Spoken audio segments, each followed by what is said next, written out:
হয়তো আমার বিয়ে তোমার সঙ্গে হবে না, অন্য কারোর সঙ্গে হবে, যাকে আমি চিনি না জানি না।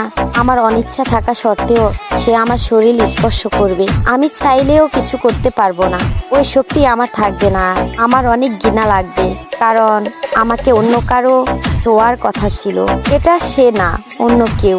তখন আমি খুব কাঁদবো, আর সে হয়তো ভাববে আমি সুখের কান্না করছি, কিন্তু সে বুঝবে না। এভাবে প্রতিদিন এক একটা রাত আমার কাছে দর্শনের রাত হবে। তখন আমার যে কিছুই করার নাই, কারণ আমি একটা কাগজে স্বাক্ষর করে নিজের জীবন অন্যের হাতে তুলে দিয়েছি। প্রতিদিন তার পরিবারের মন জোগাড় করে চলতে হবে আমাকে। কিন্তু আমি তো তোমার পরিবার নিয়েই স্বপ্ন দেখেছিলাম, তাদের মন জয়ের স্বপ্ন দেখেছিলাম। অথচ দেখো, কিছুই হলো না। এক সময় এসবে আমি অভ্যস্ত হয়ে যাব, তারপরে হঠাৎ একদিন জানতে পারবো আমি মা হব। এটা তো একটা নারীর জীবনের সবচেয়ে সুখের দিন, কিন্তু আসলে কি আমি ওই দিন সুখী হব? না, হব না।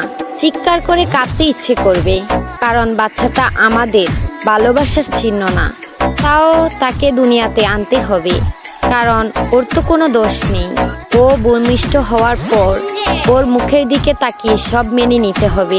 এক সময় তাকে বড় করা, স্কুলে নিয়ে যাওয়া, তাকে মানুষের মতো মানুষ বানাতে গিয়ে কখন যে 50 পেরিয়ে চুল পাকতে শুরু হয়ে যাবে বুঝতে পারবো না। এর মাঝখানে তোমাকে অনেক মনে পড়বে, তখন লুকিয়ে লুকিয়ে কাঁদবো। তারপর দীর্ঘশ্বাস ফেলে আবার ব্যস্ত হয়ে যাব। তারপর হয়তো কোনো এক রাতে ঘুমের মধ্যে চলে যাব না ফেরার দেশে।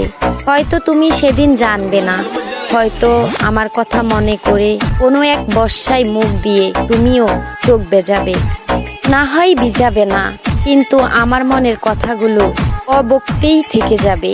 তবুও মনে মনে বলবো, তুমি ভালো থেকো, ভালো থেকো। আমাকে ছাড়াই কখনো আর বলা হবে না তোমাকে অনেক ভালোবাসি।